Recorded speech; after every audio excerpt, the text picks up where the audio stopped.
Okay, everybody, welcome back to another week of the weekly Parsha. Beginning a new Sefer now, Parshas Bamidbar, which means in the desert, in the wilderness. And it's no coincidence that Parshas Bamidbar always comes out right before Shavuos.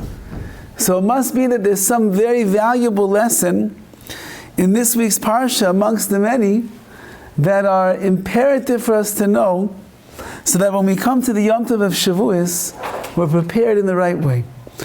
And perhaps one of the most famous statements that we have in this week's Parsha is, as it writes in the first pasuk, Bamidbar Sinai. The Jewish people were in Midbar Sinai. They were in the wilderness of Sinai, which of course is where Har Sinai was, and that's where the Torah was given. And the Midrash says on those words, Kol mi she'eino oisa atzmo kemidbar hefker, anyone who doesn't make themselves like an ownerless midbar, like an ownerless wilderness, einoi yochel liknois ha'chachma v'ha'torah, they will not be able to acquire for themselves the wisdom and the Torah. Lekach nemar, that's why it says, Bamidbar Sinai, if you want to be makabel the Torah, if you want to be able to receive it and to accept it and to embrace the Torah, you need to make yourself like a midbar hefker, an ownerless wilderness. What does it mean to be an ownerless wilderness? What does it mean to be in the midbar? Those of you that enjoy camping in the midbar, so you'll know that nobody owns the midbar. Nobody has rights. When you walk into somebody's property, they can throw you out of their property. If you open the door to somebody's house, they can arrest you for trespassing. If you go to a park, there's even a public park, it's owned by the government, by the state. When you come to a wilderness, when you come to a desert, the Mojave Desert that goes on miles and miles and miles, Death Valley, which is endless miles. When you go to those desert areas, they are what is called hefker, they are ownerless. Nobody owns it, nobody has rights to it, anybody can walk right through. Say Chazal, if you want to be someone that's going to be able to receive the Torah, you'll be able to stand by Har Sinai and accept the Torah, then you must become like this hefker midbar, this wilderness, this desert, which is ownerless, that anybody can come and walk right through on that person. Says Rav Yosef Rozovsky, he says, we find that in Masechta Pirkei Avos, in the last of the chapters, there's something called the Mem Ches Devarim, the 48 ways in which the Torah is acquired. And the Mishnah over there goes to a very long list of 48 different midas, character traits, 48 different ways in which a person must behave if they want to make themselves into someone that the Torah could be received in. And in that long list, he quotes, some of them are, Anava, person has to be very humble. Oyev esabrios, they have to love other people. They have to bear the burden of their friend's suffering on their own shoulder together with themselves. So he writes the following idea. How does a person become an anav? How do they become a humble individual? How do you become someone that loves everyone else? That means if you love everybody else, so you've learned how to take the focus off of yourself and extend it to others. If I'm busy all day long thinking about myself and what I want people to treat me, so then it's very hard to express my ava, my love for others. This is one of the greatest challenges that husbands and wives have. If each one is thinking about how they should be treated by their spouse, so then you're never thinking about how you should be treating your spouse. If each one is thinking about what are they going to give me, what am I going to get out of this, what's coming my way, so then you're too busy occupied up here, and you're not enough busy occupied over here to think how you can give to somebody else. How are you going to be noise ba'olim chaver? How are you going to bear your friend's burden on your shoulder together with you? Everybody has their problems. Everybody has their issues. Everybody has their challenges. How am I going to be able to see past my pain, my difficulties, my issues, and take somebody else upon myself? Somebody once came to Rav Nosson Finkel, the Rosh Hashiva of the Mir, and he told him, Rabbi, I'm suffering. I'm really struggling.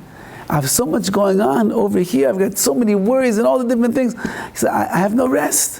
What am I supposed to do?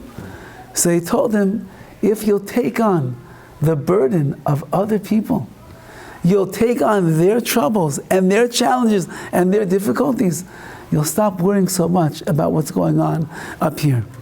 And a few months later, this young man came back to the Rosh Hashiva with a gigantic smile on his face, and he said, Rebbe, it worked.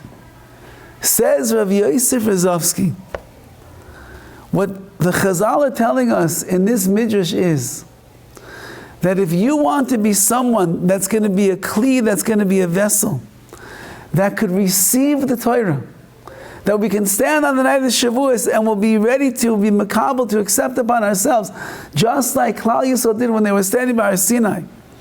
The only way that a person can do that is if they make themselves a midbar hefker, they make themselves ownerless, which means it's not about me.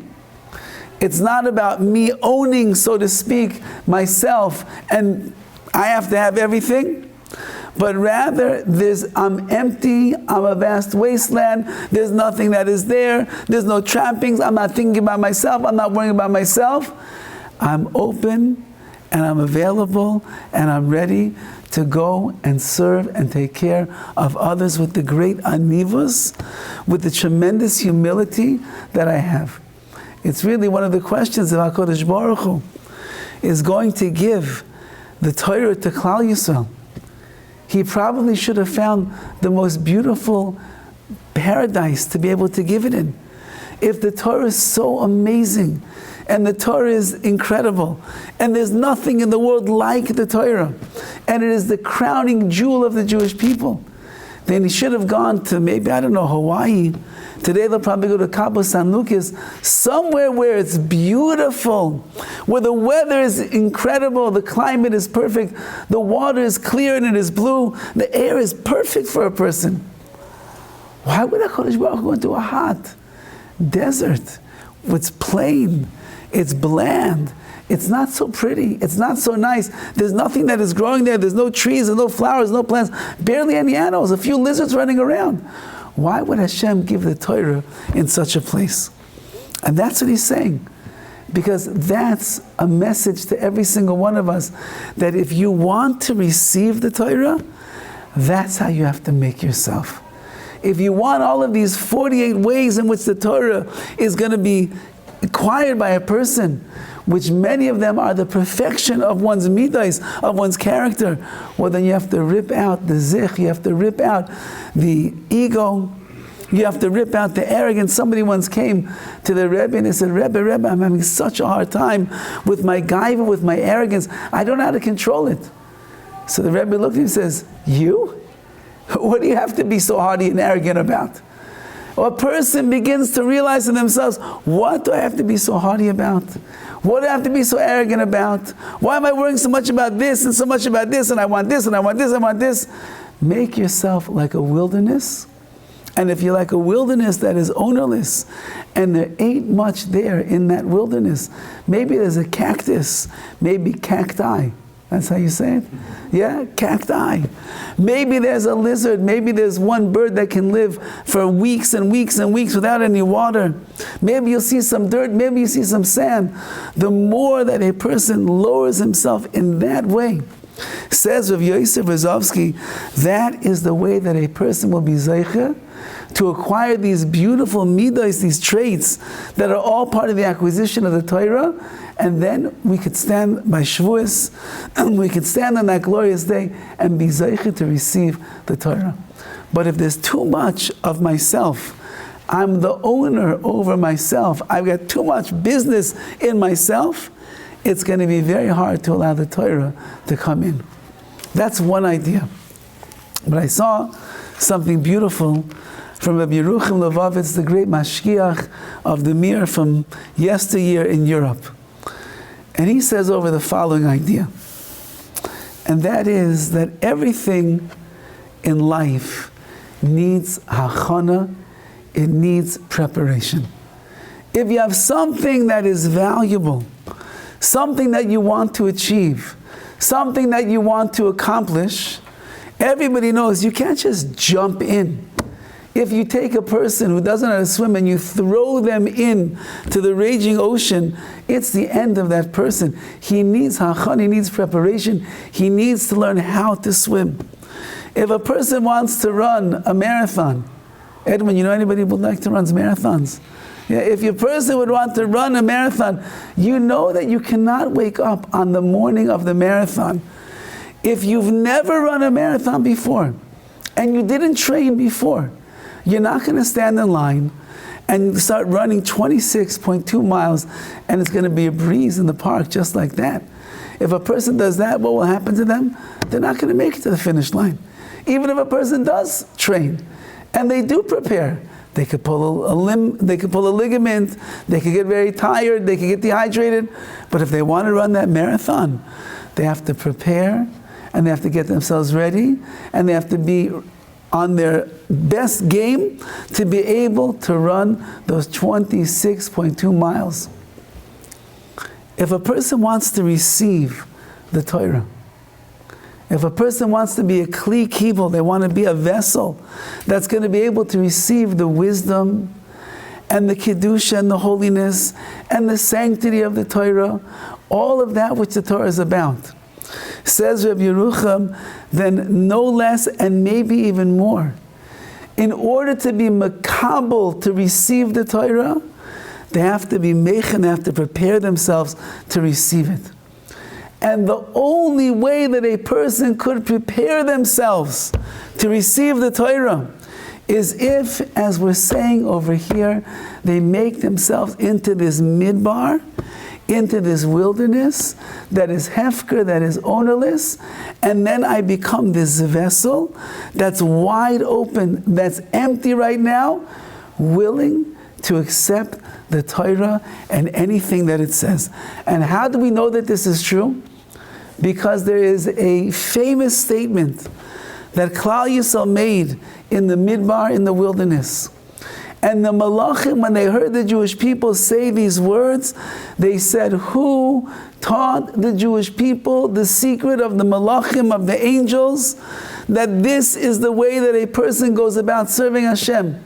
And HaKadosh Baruch Hu came to all the nations of the world, and He offered them the Torah. And every single one asked that fatal question, Ma ksiv bei, what does it say, Hashem? And HaKadosh Baruch Hu said, you know what? It says, don't kill. Oh, says Yishmael, I can't live like that. He comes to Esav, what does it say? Don't steal. No, I can't do that. I steal for a living. And to each and every single nation, He told them something that He knew they would not be able to keep. He came to Klal Yisrael, and Klal Yisrael asked no questions. All they said was, Naaseh v'nishma. We will do, and we will hear. Ask Rabbeinu Yoina in Pirkei Avos on these words, Naaseh v'nishma. How can you do something if you don't know what you're supposed to do? Naaseh v'nishma. We will do, and then we will learn, and then we will hear. How could you keep the mitzvah of Shabbos if you don't know what the mitzvah of Shabbos is? How can you not speak Lashon Hara if you don't know what the Isser, the prohibition of Lashon Hara is? How can you put on tefillin if you do not know what tefillin are?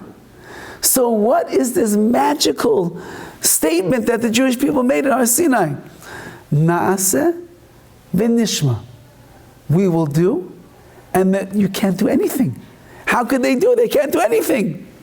Says Rabbeinu Yoina, the Torah is teaching you something fascinating. And that is that as long as you are willing to accept upon yourself what HaKadosh Baruch Hu tells you to do, as long as you say, Nasa, we will do. I don't know how, we will do. Once that a person is makabel, they accept that upon themselves, in the eyes of Hashem, it's tantamount to nishma, that we understand what it is that we are doing.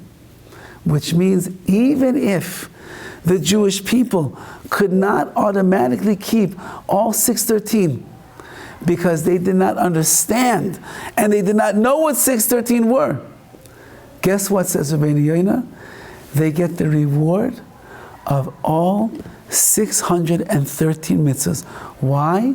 Because they said, I'm making myself into a kli, into a vessel, into a vehicle that is makabel, that is willing to accept upon myself all of the mitzvahs. Once that you're willing to accept, Hashem says, I look at it as if you've done it already.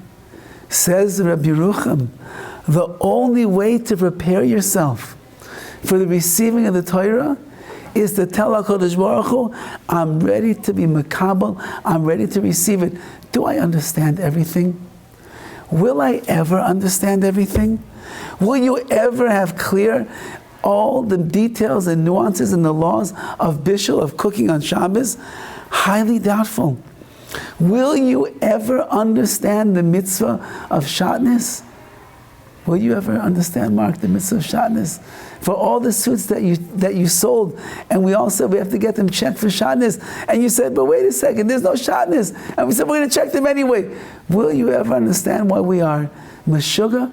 That we're going to go anyway to the rabbi and get them checked for shatnez? You'll never understand. Will you ever understand the mitzvah of kashrus in detail? Why this animal is kosher and that one is not kosher.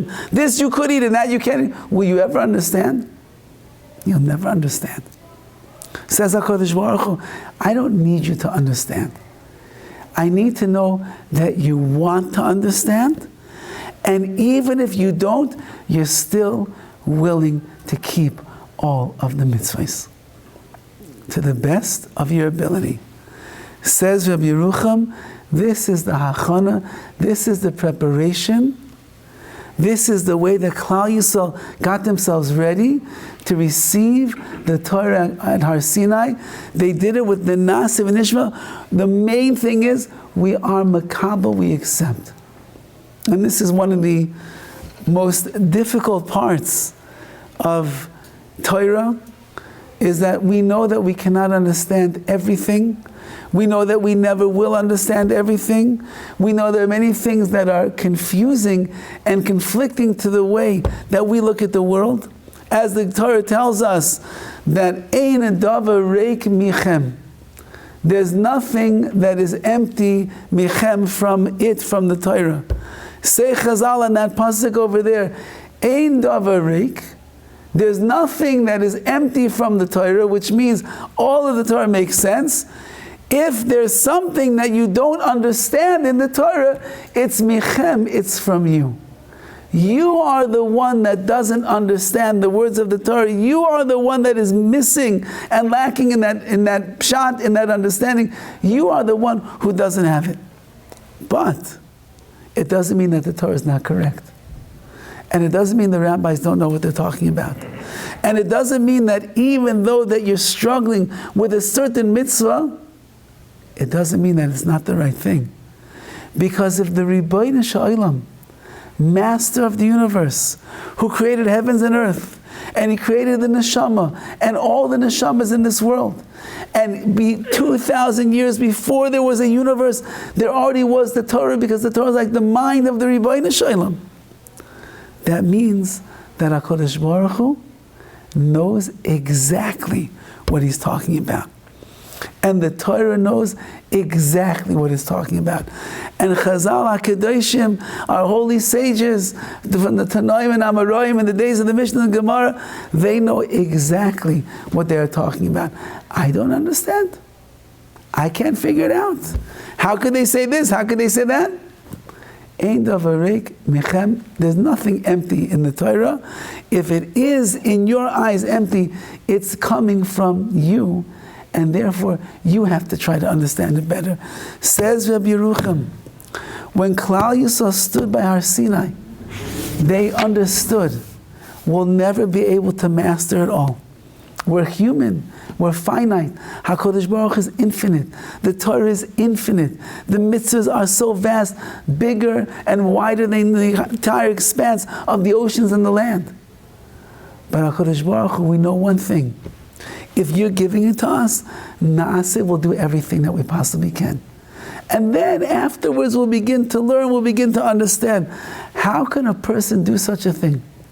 Come to the Rebbeinu Shalom and humble themselves to that extent where I'm willing to admit, I know HaKadosh Baruch Hu, it's all you, I don't understand that much, but I'm willing to take it all upon myself. That's if you make yourself like a midbar, if you make yourself like this ownerless piece of desert land where you have nothing of yourself invested. I just want to do the Ratzon, I just want to do the will of Hashem. And he uses this idea to answer another famous question. Next week, Thursday night, we're going to begin the Yom Tov of Shavuos. Shavuos is the day that we receive the Torah. It's a very strange name for a holiday. Pesach is called Pesach because HaKadosh Baruch Hu Pasach, he skipped over the homes of the Jewish people on the night of Makos Bechoros, the firstborn, and he saved all the firstborn Jews from being killed. Pesach, Hashem jumped over, he skipped over there. Sukkos, because Besukkah is Teshvu, Shivas Yomim, because it says in the Torah, you're going to sit and dwell in the Sukkah for 7 days. So it's named after the Sukkah, and there's one pshat in the Gemara that says, the Anani HaKavod, the clouds of glory, which are like a Sukkah, is surrounding us. The Sukkah makes a lot of sense. Shavuos? What is Shavuos? You know what Shavuos means? What? 7 weeks. Shavuos, weeks. It means weeks. So we have a wonderful Yom Tov. It's called the weeks. What does it have to do with the Torah? What does it have to do with Kol Yisrael standing on Har Sinai? What does it have to be between Pesach and Shavuos, the weeks? What are we celebrating? Says Rabbi Yerucham, that's exactly what we're celebrating. What are the weeks? The weeks are the 7 weeks of preparation, getting ourselves ready to receive the Torah, because you cannot jump into the marathon of Torah. You cannot jump into the oceans and the waters of the Torah that are raging with excitement. You cannot jump into the job of a Jew to receive the Torah and keep the Torah unless you've prepared yourself properly. And when do we prepare ourselves? In the Sheva, Shavuos, Temimos, the 7 complete weeks that we are in. Tonight is 42. It's already 6 weeks that we are into the counting. Only really 1 week that we have left. And that's why the 50th night, we don't count. Ever bother you? You go 7 weeks, we're trying to get the 50th day, and we don't count the 50th day. Because the 50th day itself is the culmination of the Shavuos, of the preparation. If you prepared yourself in the right way all 7 weeks, you're holding now by the 50th day, that's what it's all about. The preparation is what gets us ready for the Torah. And this is only if a person will make themselves like a midbar, like a wilderness, ownerless, hefker. It's not about me. I'm open. Naseh v'nishma HaKadosh Baruch Hu. I don't know. I will never know. I cannot, even a Jew can't do every mitzvah. Kohanim do some mitzvahs. Leviim do other mitzvahs. Those that are working in the base of mitzvahs do other mitzvahs. If you live in Eretz Yisrael, you have other mitzvahs. If there's the Trumas and Ma'aser, the land of Eretz Yisrael, everybody has a different spectrum of mitzvahs. Yisraelim, Jews, regular Yisraelim can all do. So you'll never do all the mitzvahs. But I'm willing to accept everything. Says HaKadosh Baruch Hu, if you're willing to accept, you get the reward for Kol HaTorah Kula, for all of the mitzvahs. But if you're not a kli, if you're not a vessel, and you don't accept and you don't bring it in, so then the Torah has no place to rest in you. It's like, imagine you're thirsty and you have a cold pitcher of water and you want to pour it into your glass. and you keep pouring into the glass, and it keeps shooting out of the glass. And you don't understand what's going on over here. And you pour it back in, keeps shooting out, keeps shooting out. And you suddenly realize there's something inside the glass already. And you look inside there, your kids were stuffing stuff inside of there, and you can't get the water because it's all plugged up. So what do? You unplug, you take everything out, and now it's an empty glass. Now you can fill it up. Says HaKadosh Baruch Hu, when you left Mitzrayim, when you left Egypt on Pesach, so your vessel was plugged up with so much that was in there. There was too much impurity, there was too much of Mitzrayim, there was too much lack of Amunah, there was too much stuff that was in there. The 7 weeks that we're getting ourselves ready, we're unplugging and removing all the debris, everything that's there, until we stand by HaKadosh Baruch Hu on Shavuos, and we say, Na'aseh v'nishma HaKadosh Baruch Hu, I'm empty, I'm clean, I'm a vessel, I'm a cup, ready to receive all of the waters of the Torah. So we have still 1 week left. You'll be surprised how much a person could accomplish in 1 week of their life with concerted efforts. If a person starts focusing in for the next 7 days of our life, till Thursday night of next week, the 50th day, that we are preparing ourselves, humbling ourselves, getting ourselves ready, working on our beautiful midos that we have, to be that kli that can say, Na'aseh v'nishma, to say humbly before HaKadosh Baruch Hu, I'll never understand everything, but I'm ready to do it all. Then Hashem says, you're exactly like the Yidden when they stood by Har Sinai, and the Malachim, the angels, will cry out in Shemaim, in Tav, Shin, Pei, Vav, in this year of 50,086, 5,786, when they hear a Jew down here say such words. How does that Jew in Tarzana, California, how does he know the secret? How does he know that that's the way to receive the Torah? Because that's what the Torah says, and that's what Chazal teach us, and that's what we have to do.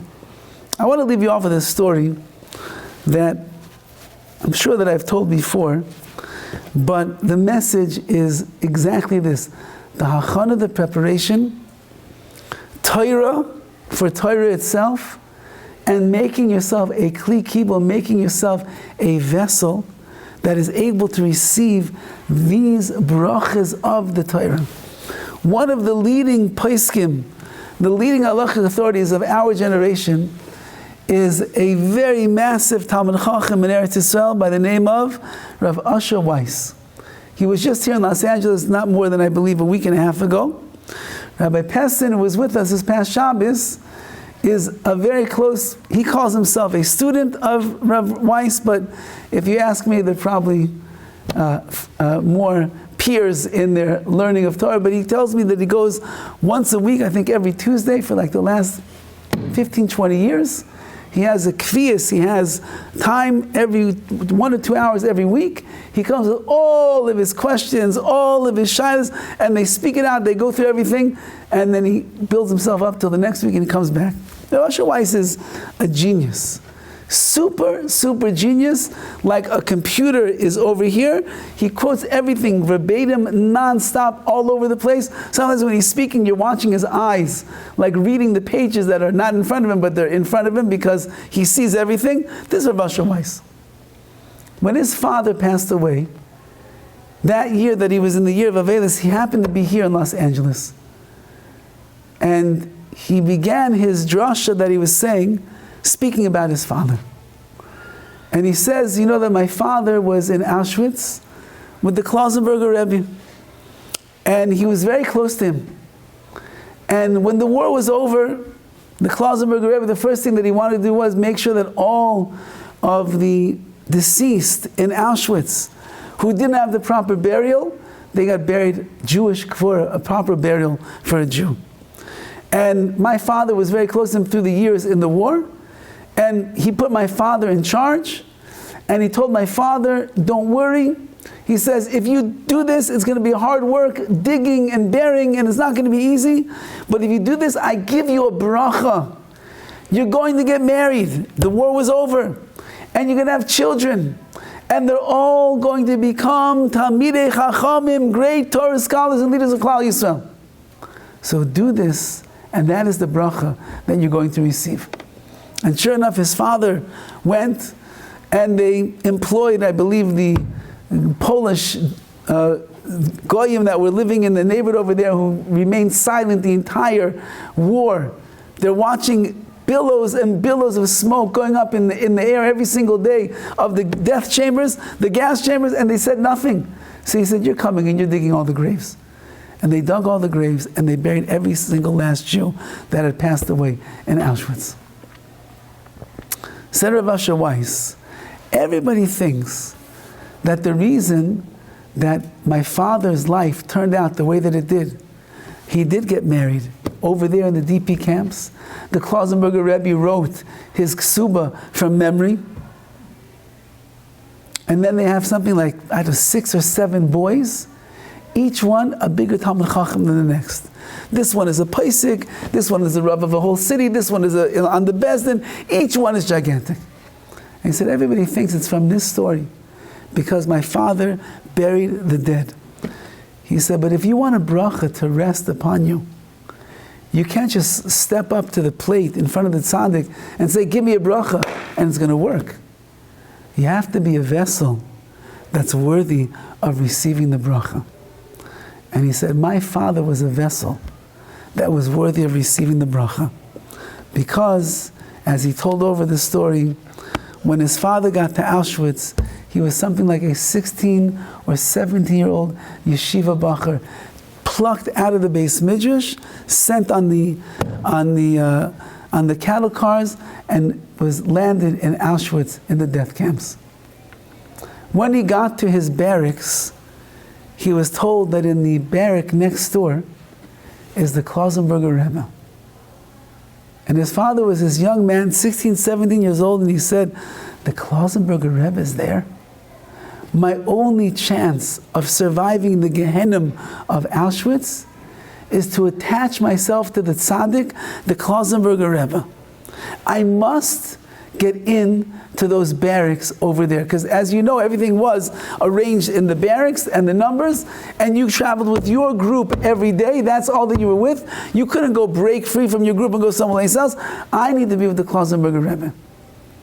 Now, this young Weiss was looking around in his barracks, and he saw, you know what? There's a man over here, Mr. Greenspan. Mr. Greenspan has a son who's in those barracks over there with the Klausenberger Rebbe. So he came to Mr. Greenspan one day and he says, how would you like if I'll go to the barracks and I'll tell your son to come and take my place, and I'll take his place. I'll become Greenspan, he'll become Weiss, we'll switch places, and then you can be together with your son in the war. And I'll be over there with the Klausenberger Rebbe where I would like to be. And the father said, if you could convince my son to risk his life and run in the middle of the night from across the barracks, God bless you, I would love to have my son here. And so one night, Rabbi Weiss's father, in the middle of the night, when he felt that it was safe to go, he stealthily snuck into the other barracks. And he goes looking around and he finds Greenspan. And he says, no, your father's waiting for you in the other barracks. There's no Nazis right now. Go now. I'm taking your place. You take my place. Go now. And the boy jumped up and he ran in the middle of the night and he ended up in the other barracks, and there he was. And now Rav Asher Weiss goes and he finds the Klausenberger Rebbe. And the Rebbe, by the way, was miraculously, he didn't break like a single halacha all the years that he was in Auschwitz, even though pikuach nefesh, matter of life and death, you're allowed to eat treif, you can be machal Shabbos, you can do whatever you need to do to save your life, basically. He refused to be broken in those areas. He didn't break a Shabbos, he didn't eat 1 ounce of treif food, he didn't, nothing. One of the things that he miraculously was able to do, he kept his beard. The whole place was shaved down, and the Klausenberger was just, he kept making excuses every time. Toothache, this, that, this. He managed to keep his beard throughout. So it wasn't hard to find the Klausenberger Rebbe. He's the only beard in the entire barracks. So the father of Usher Weiss was this 16-year-old yeshiva bacher, and he's looking at him, he finds him. He says, Rebbe. He says, I need to ask you a shaila. Yes, my son, what is it? He figures it must be life and death. He said, before I left yeshiva, I was learning Masech the Tainis. And on Daf Yud Zayin over there, it says such and such a thing. But it's been bothering me because the Gemara in Beya, on Daf Tezvav, says this. And there's a Ran over there in the Masech that says like this. And but Rashi Baya says like this. And I don't know what's the pshat. And the Klausenberger Rebbe looks at me and he says, do you know where you are? You're in Auschwitz. You're in Gehenna over here. What are you asking me? You're asking me about Torah? What are you asking? And he told him, Rebbe, if I don't have the Torah, then for sure I have nothing to live for. I just risked my life to come here so I could speak in learning Torah together with you. Please, Rebbe, Lamdeni, teach me. And the Klausenberg Rebbe kissed him on his forehead and he said, Tish'ol b'ni, Tish'ol, ask me, my son, whatever you would like. And that is how their relationship developed in the concentration camps, and they spent a lot of time talking and learning, speaking about Torah. Said Rav Usher Weiss, the reason that the bracha that the Rebbe gave my father at the end of the war, that in the merit of burying all of the dead, he's going to get married himself, and he's going to have tremendous children, will be Talmidei Chachamim and leaders of Klal Yisrael, is because my father made himself into a kli, into a vessel that was ready to receive the bracha that was there. By risking his life for the sake of the Torah itself, to be in the presence of the tzaddik, the Klausenberger Rebbe, that's what made him who he was. Says the Torah in this week's Parsha, you want to receive the Torah, you want to have an amazing Shavuos, you want it to be even sweeter than the cheesecake itself, what do you need to do? Make yourself like a midbar, like a ownerless piece of desert land. And prepare yourself with all the beautiful midos of humility and the like, so that when you're standing at Har Sinai, and you know you'll never understand everything that it says, impossible, the pea brain of a human being can understand the infinite mind of the Ribbono Shel Olam. But if you try, and you make the effort, and you put in the work, and you say, Naaseh v'nishma, we will do, and then we will hear, Hashem says, I'll give you the reward as if you accept all of the Torah upon yourself now. We should be Zaychem Yitz Hashem that as Shavuos approaches, like I said, there's 1 week. Don't underestimate how much you could accomplish in 1 week's time with concerted effort, and that way Be'ez Hashem will be standing at the foot of Har Sinai, whether it's here, whether it's in Eretz Yisrael, wherever you're going to be, and we'll say Naaseh v'nishma emphatically, and Hashem will say, you made yourself into a vessel, you're open to receive it, I'll give you Kol HaTorah Kula, all of the Torah, just to you. Mitzvah Hashem, we should all have a wonderful Yom Tov, Chag Sameach, and a real Kabbalas HaTorah.